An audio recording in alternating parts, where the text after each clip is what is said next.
नमस्कार, एनडीटीवी की खास पेशकश खबर महाराष्ट्र में आपका स्वागत है। आज हम आपको बताएंगे महाराष्ट्र सरकार के बड़े फैसले, नई योजनाएं और वो अहम कदम जिनसे राज्य तेजी से विकास की राह पर आगे बढ़ रहा है। शुरुआत करते हैं आज की पहली बड़ी खबर के साथ। महात्मा ज्योतिबा फूले की द्विशताब्दी जयंती वर्ष का भव्य शुभारंभ पुणे जिले के खानवड़ी में आयोजित किया गया। इस अवसर पर मुख्यमंत्री देवेंद्र फडणवीस और उप मुख्यमंत्री सुनेत्रा पवार उपस्थित रहे। प्रधानमंत्री नरेंद्र मोदी द्वारा लिए गए निर्णय के अनुरूप पूरे देश में जन कल्याण कार्यक्रमों की वर्ष भर चलने वाली श्रृंखला आयोजित की जाएगी। इस अवसर पर मुख्यमंत्री देवेंद्र फडणवीस ने खानवड़ी में ज्योति सावित्री जिला परिषद स्कूल का भी लोकार्पण किया।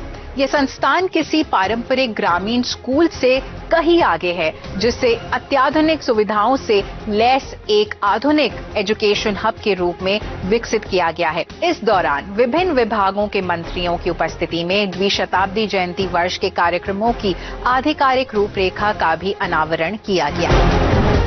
मुंबई में झोपड़पट्टी पुनर्विकास को तेज करने के लिए एक बड़ी पहल के तहत मुख्यमंत्री देवेंद्र फडणवीस की अध्यक्षता में स्लम रिहैबिलिटेशन अथॉरिटी की बैठक में कई महत्वपूर्ण निर्णय लिए गए। मुख्यमंत्री ने मुंबई के घाटकोपर में अण्णा भाऊ साठे अंतर्राष्ट्रीय स्मारक के लिए करीब 333 करोड़ के प्रावधान को मंजूरी दी है। 50 एकड़ या उससे अधिक क्षेत्र को कवर करने वाली क्लस्टर पुनर्विकास योजना के माध्यम से लगभग 6 से 7 लाख झोपड़पट्टी निवासियों को बड़ा लाभ मिलने की संभावना है। इसके अलावा रमाबाई अंबेडकर नगर और कामराज नगर में पुनर्विकास परियोजनाओं के लिए कुल 597 करोड़ का प्रावधान किया गया है।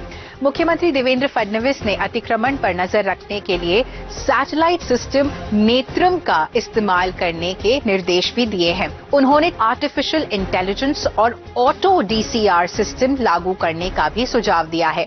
उप मुख्यमंत्री और मुंबई के पालक मंत्री एकनाथ शिंदे ने कहा कि इन फैसलों से परियोजनाओं को गति मिलेगी और संबंधित क्षेत्रों का तेजी से विकास सुनिश्चित होगा।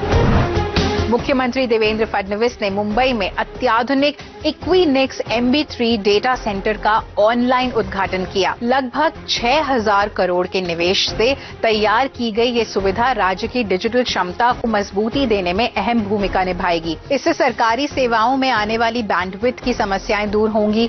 साथ ही यह 11,000 से अधिक वैश्विक ग्राहकों के नेटवर्क से जुड़ा हुआ है, जिससे महाराष्ट्र को अंतर्राष्ट्रीय डिजिटल इकोसिस्टम में महत्वपूर्ण स्थान प्राप्त होगा।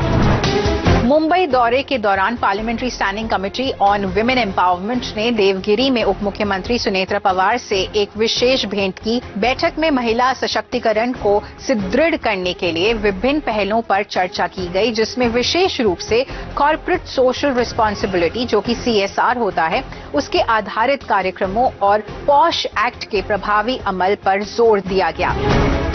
नई दिल्ली में आयोजित नेशनल पब्लिक रिलेशन समिट 2026 का सफलतापूर्वक समापन हुआ, जिसमें देश भर के संचार विशेषज्ञों और अधिकारियों ने हिस्सा लिया। परिषद के समापन समारोह को संबोधित करते हुए DGIPR के प्रधान सचिव ब्रजेश सिंह ने पब्लिक रिलेशन ऑफिसर से अपने दैनिक कामकाज में आर्टिफिशियल इंटेलिजेंस को शामिल करने का आह्वान किया। उन्होंने कहा कि AI तकनीक समाचार प्रस्तुति, संपादन और अनुवाद जैसे क्षेत्रों में बेहद उपयोगी साबित हो रही है।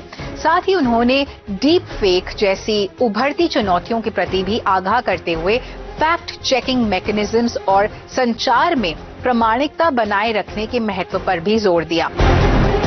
महाराष्ट्र को देश की सबसे बड़ी अर्थव्यवस्था और प्रति व्यक्ति आय में प्रथम स्थान पर स्थापित करने के उद्देश्य से मुख्यमंत्री देवेंद्र फडणवीस ने विकसित महाराष्ट्र 2047 के रोड मैप की समीक्षा की। मुख्यमंत्री ने कहा कि 2026 से 2030 के बीच का समय राज्य की प्रगति के लिए अत्यंत महत्वपूर्ण होगा। इस रोड मैप में नए और उभरती तकनीकों को अपनाने के साथ साथ राज्य के 11 पिछड़े जिलों के विकास पर विशेष ध्यान दिया जाएगा। परियोजनाओं की गति बढ़ाने के लिए केंद्र सरकार की योजनाओं के साथ साथ वर्ल्ड बैंक और एशियन डेवलपमेंट बैंक जैसे अंतर्राष्ट्रीय वित्तीय संस्थानों से भी फंडिंग प्राप्त करने पर जोर दिया जाएगा।